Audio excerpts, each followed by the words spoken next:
10 வருடமாக மகனுக்கு தீராத பாதிப்பு. உதவி கேட்டு நின்ற தாய்க்கு அடுத்த 24 மணி நேரத்தில் ஓடோடி வந்த தாவேகாவினர். உப்பு நீர் வயிறு எல்லாமே உப்பி போயிட்டு ரொம்ப முடியாம ஆயிடுவான்.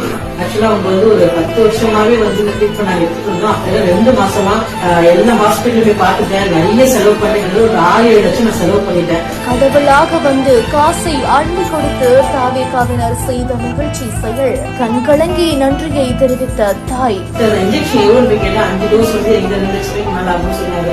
நான் இவ்வளவு செலவு பண்ணிட்டு கடைசி நேரத்தில் என்ன பார்க்கணும் தெரியாத இருக்கும்போது தான் நான் கடைசியில் எங்க மாவட்ட செயலரை சந்திச்சேன். ஆனா இந்த மாதிரி விஷயம் தான்.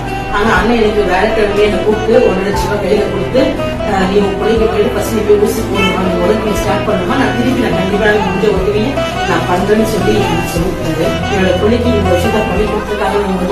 அனைவருக்கும் என்னுடைய நன்றியை தெரிவிச்சுக்கிறேன். சென்னை புறநகர் மாவட்டம் ஆலந்தூர் தெற்கு பகுதி மகளிர் அணி தாவேகா நிர்வாகியான சுகன்யா அப்படின்றவங்களோட மகனுக்கு கிட்னி பாதிப்பு ஏற்பட்டுச்சான். இதனால மருத்துவமனையில் அனுமதிக்கப்பட்டு இதுவரைக்குமே 5 லட்சத்துக்கு மேல செலவு செய்த நிலையில மேல் சிகிச்சைக்கு இன்னுமே 1.5 லட்சம் ரூபாய் தேவைப்படுது அப்படின்றதுனால சென்னை புறநகர் மாவட்ட வாட்ஸ்அப் குரூப்ல அவங்க ஷேர் பண்ணிருக்காங்க.